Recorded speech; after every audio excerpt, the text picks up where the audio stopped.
정말 당이 어려운 때라고 생각을 합니다. 저는 절체절명의 위기라고 생각을 하고요.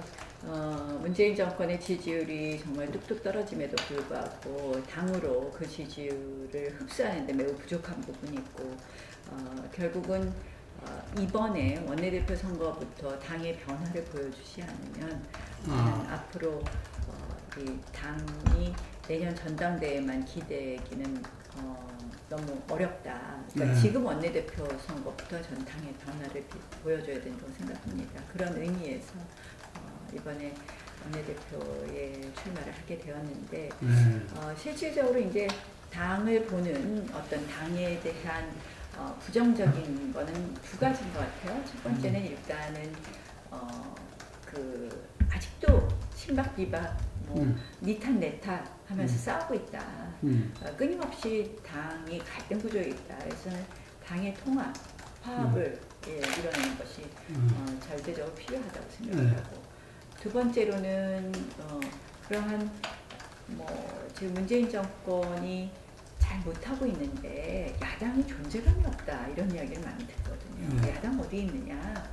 그래서 정말 우리가 그냥 우리만 만족하는 투쟁이 아니라 국민들과 함께하는 투쟁, 국민이 공감하는 투쟁을 만들어 가서 결국 문재인 정부의 실정에 대해서는 확실히 견제할 건 견제하고 그렇게 해서 대한민국 미래에 대해서 지금 불안해하는 국민들이 많지 않습니까? 그 대한민국 미래에 대해서 어떻게 보면 우리가 지켜야 될 가치를 확실히 지키고 그렇게 해서 당을 반석에 올리고 결국 그런 것을 통해서 총선에서 우리가 또 다시 디딤돌을 만들고 하는 그런 과정이 지금 원내대표 선거부터 요구되고 그런 과정에 있어서 당의 통합과 그리고 국민과 공감하는 투쟁 제가 잘 할 수 있을 것 같다 생각으로 한국당 그러면 좀 소위 우리가 나쁘게 얘기하면 꼰대당 뭐 이런 표현을 많이 하잖아요. 그래서 이제 그런 이미지를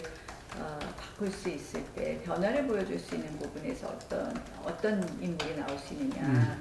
물론 이제 여러 가지 훌륭한 분들 많이 계신데요.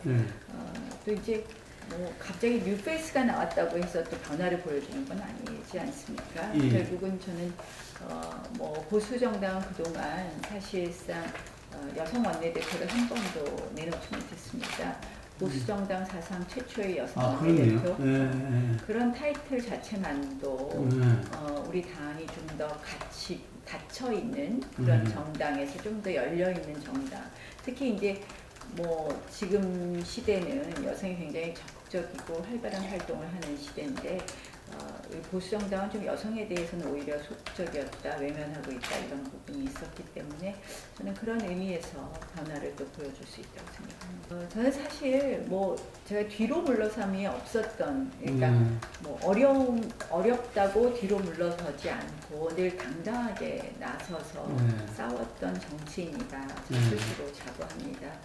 항상 어려운 선거에 당의 필요에 의해서, 당의 요구에 의해서 늘 앞장섰습니다.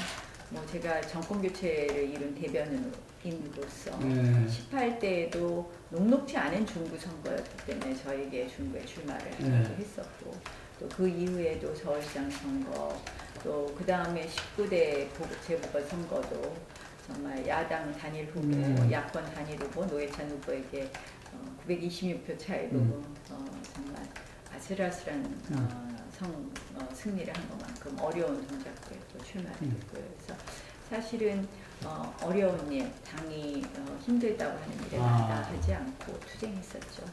일단 제가 큰 선거들에 출마한 것, 제 지역구를 지역구 선거가 번번이 그랬고요.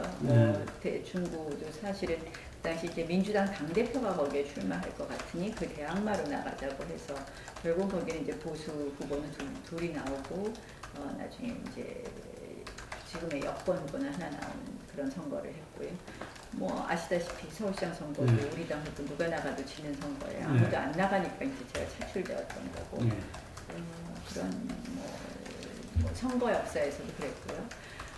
제가 정권교체의 대변인이라고 말씀드린 것처럼 사실 제가 초재선 때는 어려운 토론 정말 뒤로 마다하지 않고 나갔었습니다. 옛날 소고기 촛불시 아마 기억하실 겁니다. 뭐 수입 소고기 먹으면 광우병, 수입 소고기 광우병 사태 때도 정말 모두들 TV 토론 나가는 걸 거절할 때 정말 당을 대표해서 늘 나가서 한 분의 국민이라도 더 설득하려고 했었고, 뭐 얼마 전 지방 선거 때도 당에서 가장 많은 지원 유세 요청을 받고 지원 유세를 했던 것으로 기억합니다. 네, 맞습니다. 사실은 과정에서도 친박과 뭐 정말 중립 또 복당파도 같이 흡수하는 그런 과정을 거쳐야 된다고 생각하는데요. 이제 언론은 친박 비박 내지는 뭐 잔류파 복당파 뭐 이런 대결 구도를 좋아하시더라고요. 근데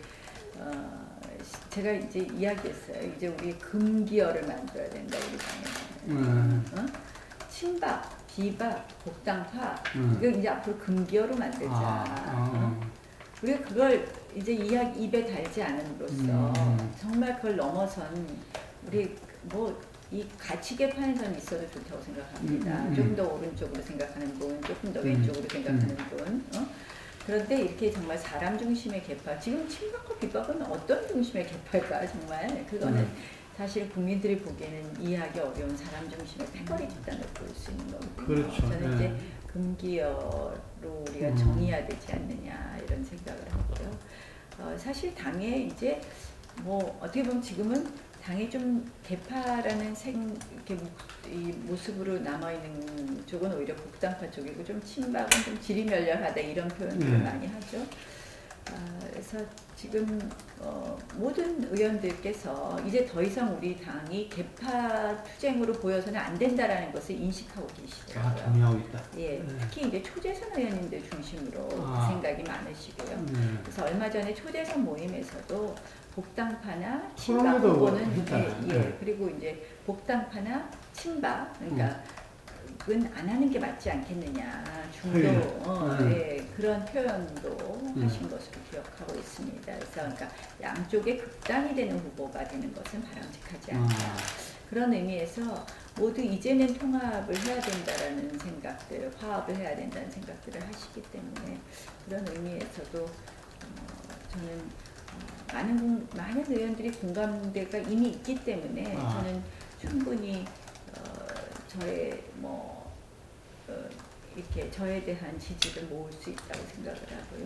그래서 이제 앞으로 당선이 되면 그 이후에 이제 같이 일할 분들도 골고루 우리가 배치해서 한다는 좋은 정말 화합을 이룰 수 있지 않을까 이렇게 생각합니다. 이제 국민과 함께하는 투쟁은 그런 거죠. 저희가 이제 저희 목소리만 강하게 낸다고 해서 국민들이 그 투쟁을 잘한다고 하는 것보다 이제 저 두 가지가 필요하다고 생각하는데요. 결국은 이게 때로는 강하게 때로는 또 어떻게 보면 적절한 톤의 투쟁이 필요하다고, 그러니까 투쟁이라기보다는 이제 비판이나 반대가 필요하다고 생각을 합니다. 그래서 이게 국민들도 그래 고개를 끄덕이는 그래야지 이게 우리 당에서 더 씌워진 이 닭반당이라는 데 있잖아요. 닥치고 반당 그런 그 별로 좋지 않은 용어인가?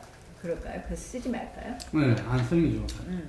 젊은 사람들은 익숙해요, 사실은. 그죠? 익숙한데 따뜻해. 그러니까 이제 그럼 그건 좀 빼주세요. 그래서 그러니까 좀 우리 당이 그냥 자꾸 반대만 하는 정당이다 이런 게 아니라 정말 그 당의 이야기가 합당하구나, 공감할 만하구나 그런 판단이 들을 수 있도록 우리가 이제는 논리적이고 합리적인 투쟁을 해야 되고요.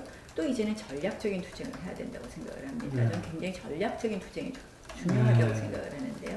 결국 전략적인 투쟁을 해서 국민의 마음을 얻어야지 우리가 힘을 얻고 그 국민의 힘으로 바꿀 수 있고 견제할 수 있다고 생각을 하거든요. 그런데 이 전략적인 투쟁이 되지 않으면 소리는 요란한데 빈 수레가 될 수 있다. 그래서 저희가 정말 전략적으로 투쟁해서 지금 굉장히 어려운 부분이 많아요. 특히 이제 제가 걱정하는 것은 정말 우리가 지켜야 될 헌법 가치를 지키는 것이 굉장히 중요하다고 생각을 해요. 문재인 정권이 지금 경제, 외교, 안보 모두 문제지만 가장 중요한 것이 그 모든 것이 헌법 가치를 위반한다는데 가장 큰 정말 저희가 두려움이 있는 것이거든요. 이 헌법 가치를 위반하는 부분에 있어서 우리의 헌법 가치인 자유민주주의와 시장경제를 반드시 지켜야 되고 그것이 보통 우리가 이제 입법을 보면요. 굉장히 그런 부분이 지금 녹아져 있는 게 많습니다. 오늘도 제가 많은 법안에 기권을 했는데요. 상당히 이 부분에 대한 훼손의 가능성이 높은 것을 우리가 합의 처리해 주는 것이 많이 있습니다. 그래서 앞으로 우리가 막아야 될 법, 또 반드시 지켜야 될 법 같은 것도 좀 엄격하게 분리하고 또 그러한 부분을 계속 관철할 수 있도록 노력하겠다는 말씀입니다. 우리가 사실은 긴 프로세스의 우리의 평화에 대한 우리의 비전을 잘 못 보여준 부분이 그렇죠. 합니다. 그래서 이제 저는 항상 이야기하는 게 평화 프로세스와 비핵화 프로세스가 같이 가야 되는데 속도가 맞아야 되는데 지금 우리가 문제 삼는 것은 평화 프로세스만 먼저 가고 비핵화 프로세스가 안 간다는 것이거든요. 속도의 균형이 안 맞기 때문에 결국은 이 평화 프로세스가 결국은 비핵화 프로세스를 못 이루게 될 수 있다는 그런 것 때문에 저희가 경고하는 건데요. 결국은 이 비핵화 프로세스가 나가면 우리는 어떠한 것을 해야 된다, 어떠한 것을 할 수 있다라는 것에 대한 그러한 어떤 비전 이런 부분에 대한 제시가 부족했던 것 같습니다. 저도 사실 남북관계에 있어서는 저는 교류와 접근을 통한 변화를 제가 큰 틀의 남북관계에 있어서의 화두로 갖고 있고 그러한 정책을 비전으로 내세우고 있습니다. 결국은 우리가 교류를 하고 우리가 협력을 하는 것은 북한 정권과 북한을 바꾸게 하는 것이 되어야지 그것이 북한 정권을 위한 북한 정권만을 위한 북한 정권을 유지하기 위한 교류가 되어서는 안 된다고 생각을 하거든요. 그러니까 북한 주민의 삶의 변화를 가져올 수 있는 교류 이런 부분에 있어서는 우리가 적극적으로 도와줄 수 있고 또 그 과정에 있어서의 비핵화의 프로세스가 또 같이 가야 된다면 우리는 더 많이 해줄 수 있다. 이런 부분에 대한 좀 비전이 좀 부족했던 것 아닌가요? 지금 현재 이제 트럼프 대통령의 입장은 사실은 이제 중간 선거까지는 북한 문제를 계속 끌고 왔는데 앞으로 과연 계속해서 관심을 가질 것이냐에 대해서는 굉장히 의문스러운 부분이 있습니다. 다만 미국에서도 한 가지 확실한 것은 결국 비핵화를 이루어내기 위해서는 대북 제재라는 것을 함부로 완화할 수 있는 건 아니거든요. 그것이 어떻게 보면 마지막 무기란 말이에요. 그래서 그러한 대북 제재 완화를 비핵화 프로세스에 진전 없이 함부로 내어주지는 않을 것이다라는 입장을 확고한 것이고 실질적으로 지금 문재인 대통령의 저는 남북관계에 있어서 문재인 대통령의 행보는 매우 성급하다. 그리고 사실은 그 성급함이 결국 비핵화라는 우리의 골, 그리고 진정한 평화라는 우리의 골을 오히려 그 성급함 때문에 달성하지 못하게 하는 장애물이 될 수 있다. 그 성급함이 그런 생각을 많이 해서 저희가 그 부분에 대한 비판을 많이 하고 있습니다. 일단은 대북 제재 완화 같은 것도 비핵화에 진전이 없는데 지난번에 유럽에 가서도 유럽 정상들을 만나서 그렇죠. 이야기를 꺼냈다가 결국 유럽 정상들로부터 사실은 비판을 받았던 것 아닙니까? 원하는 대로 대북 제재 완화에 대해서 어떠한 것도 얻지 못하고 청와대는 오히려 그것이 그 화두를 국제사회에 올렸다고 하지만 실질적으로 국제사회에서 아주 냉담한 반응을 가져온 거 잘 알고 있을 겁니다. 이런 지금 비핵화의 진전이 전혀 없는데 대북 제재 완화를 국제사회에 어떤 화두로 던졌다가 실질적으로 이 국제사회와 동떨어진 한국의 모습을 보여준 점이라든지 또 군사적 긴장 완화 사실은 평화가 오는 것 같지만 저희가 지금 그 디테일을 살펴보면 결국 서해 앞바다를 다 내준 그런 모습 또 결국 우리의 안방을 그냥 무사 통과하는 것 아닌가 하는 위험스러운 부분이 보여진다고 봅니다. 많은 분들이 이렇게 이 이게 뭐 다 조금씩 내려놓으면 좋은 거 아니야 하지만 예컨대 이런 거죠. GP 철수만 해도 보십시오. 북한은 160개 가지고 있는데 우리 60개 가지고 있습니다. 그러면 동률로 철수를 해야 되거든요. 10%씩 철수를 한다든지 동수로 철수를 했습니다. 11개씩. 그럼 북한은 몇 개 남아 있습니까? 우리는 몇 개 남아 있고. 제가 그랬어요. 그럴 거는 아예 60개씩 철수하자 그래서 우리 하나도 없고 북한 100개 남게 하지 그러냐고. 이건 사실은 전혀 원칙에 반하는 GP 철수이거든요. 그 다음에 이렇습니다. 군축의 가장 기본은 뭐냐? 서로 약속을 하고 군축을 합니다. 그리고 나서 진짜 군축을 했는지 서로 마음대로 볼 수 있게 해주는 게 기본 첫 번째 스텝입니다. 그게 헬싱키 협약입니다. 그래서 뭐냐? 정찰기는 마음대로 뜨게 하는 것이 기본인데요. 헬싱키 협약의 그 내용이. 근데 우린 거꾸로예요.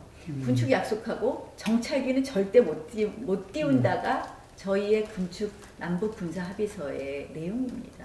그래서 저희가 비판하고 있는 겁니다. 근데 이런 목소리를 우리 당도 사실은 차근차근 이야기하지 못해서 국민들 잘 모르시고요. 또 그렇게 함으로써 마치 이게 뭐 잘못한 게 없는 것으로 지금 인식되는 것이 저는 굉장히 걱정이 됩니다. 그래서 사실은 지금 남북 관계에 정말 걱정되는 부분이 많이 있고요. 뭐 최근에 보면 뭐 당에서 당 외에 여론조사를 줬더니 뭐 안보 문제는 꺼내지 말라 그랬다고 하는데 저는 그게 아니라 우리가 걱정하는 안보 부분. 그래서 우리는 이렇게 해야 된다는 대안 제시까지 그렇죠. 해서 제대로 이 문제를 해야 된다, 제기해야 된다. 그것이 어떻게 보면 대한민국에 있어서 우리가 뭐 정말 행복하게 살 수 있는 거 가장 기본이 안보 아닙니까? 그래서 저는 뭐 그런 부분도 매우 지금 현재 아쉽다고 생각합니다. 우리 소위 우파는 모든 진지를 잃었습니다. 지금 대한민국에서. 저는 지금 사실 문재인 정권이 지나치게 대한민국을 왼쪽으로 가지고 가는 생각이 듭니다. 실질적으로 언론, 방송, 뭐 권력기관 이제 보통 마지막 남았다는 사법부마저 지금 상당히 이제는 뭐 기존 질서를 흔들고 있거든요. 그래서 사실은 지금 우리가 싸울 수 있는 문재인 정권을 견제할 수 있는 유일하게 남은 진지는 의회이다. 비록 우리가 다수당이 아니지만 의회 112석 갖고 우리 대한민국의 헌법 가치를 지켜야 되는 그런 정말 지경에 이르렀습니다. 그래서 저는 의회에서 싸우는 것이 너무 중요하다. 당대표 굉장히 중요합니다. 그러나 의회에서 의원들을 통솔하고 이렇게 해서 의원들 각자가 본인들의 역량을 보여주면서 문재인 정부를 견제하기 위해서는 저는 이제 정말 통합의 리더십도 필요하고 그 안에서 용기의 리더십도 필요하고 그 안에서 헌신의 리더십도 필요하다고 생각합니다. 저는 이제 대한민국의 가치를 지키고 지킬 진지는 의회밖에 남지 않았다. 그게 중요한 거는요. 제가 아까 전략적 투쟁이라고 말씀드렸어요. 이 투쟁은 전략적으로 해야 되고요. 그 다음에 이 진짜 야당이 헌법 가치를 지키기 위해서는 정말 디테일한 투쟁을 해야 됩니다. 그러니까 제가 이렇게 보면 우리가 이제 너무 존재감이 없었을 때 우리 당이 그래도 존재감을 보여주려고 그동안 이제 역대 원내대표님들 너무 애를 많이 쓰셨는데 막 굵은 투쟁을 하시다 보니까 우리가 참 보면 우리가 지켜야 될 법안 같은 거를 막 합의 통과시켜주는 경우가 왕왕 있습니다. 뭐 근로시간 단축 같은 걸 합의 통과해주는 건 맞지 않았다고 생각을 합니다. 그래서 그러한 부분에 있어서 우리가 지켜야 될 건 확실히 지켜야 된다.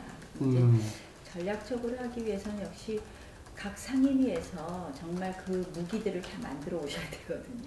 그래서 의원님들과 활발한 민주적 소통, 그리고 의원님들 각자의 역량을 제대로 발휘할 수 있도록 적재적소의 의원님들의 배치 이런 것을 통해서 우리가 정말 문재인 정권의 잘못된 부분에 대해서는 확실히 견제할 할 수 있지 않나 이렇게 생각합니다. 연동형 비례대표제는요, 사실 권력 구조하고도 연관이 되는 거거든요. 대통령제 나라에서는 사실 연동형 비례대표제를 채택하고 있지 않기 때문에 우리가 이제 그렇다면 개헌까지도 같이 생각하면서 이 정합성이 있는 제도를 만들어가야 되는 것 아닌가 이런 생각을 합니다. 개헌이 안 될 때, 그럼 이 선거제 개편. 그래서 이제 그렇게 선거구제만 대통령제 국가에서 달랑 변화시켰을 때 이것이 맞겠느냐. 정합적이지 않은 제도이다. 그리고 이제 독일식의 연동형 비례대표제는 굉장히 독특한 구조이거든요. 제가 알고 있기로는 많은 나라가 채택하고 있는 제도가 아닙니다. 그래서 그런 의미에서 연동형 비례대표제는 우리가 개헌과도 같이 생각하면서 논의해야 된다는 생각을 합니다.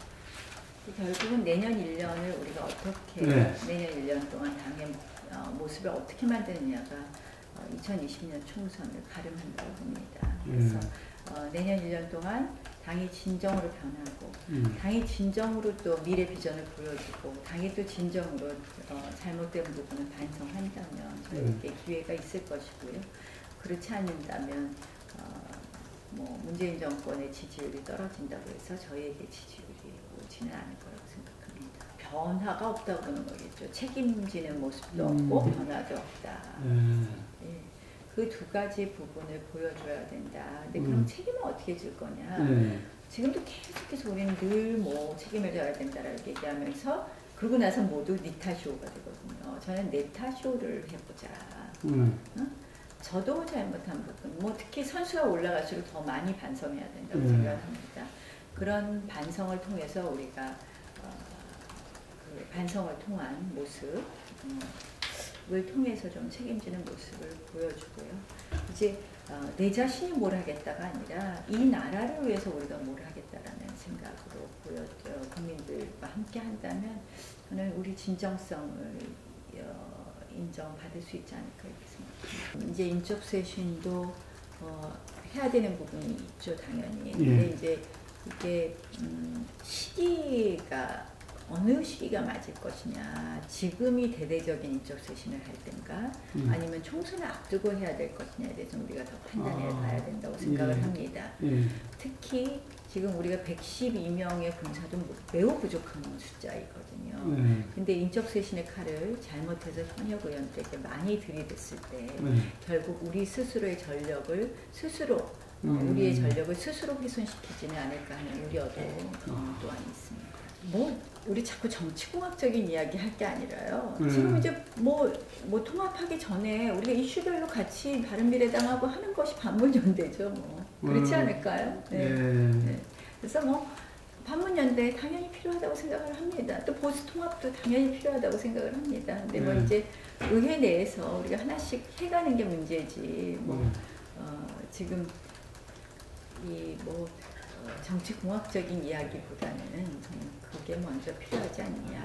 물론 사안에 따라서 우리는 어떻게 보면 정말 중대한 사안에는 우리 단순히 의회 내가 아니라 정말 제 NGO 세력, 우파 외부 세력들과 다 연대해서 우리가 함께 문재인 정권하고 싸워야 될 때가 있을 수도 있겠죠. 그러나 지금 당장 어떻게 연대를 만드냐, 통합을 만드느냐, 이런 그림보다는 저는 큰 의미에서는 보수 대통합 필요하다고 생각을 합니다. 저는 제가 조원진부터 안철수 전 의원은 보수진에가 약간 퀘스천 마크가 있는데 조원진부터 안철수까지 모두 통합하자 이런 이야기를 했는데요.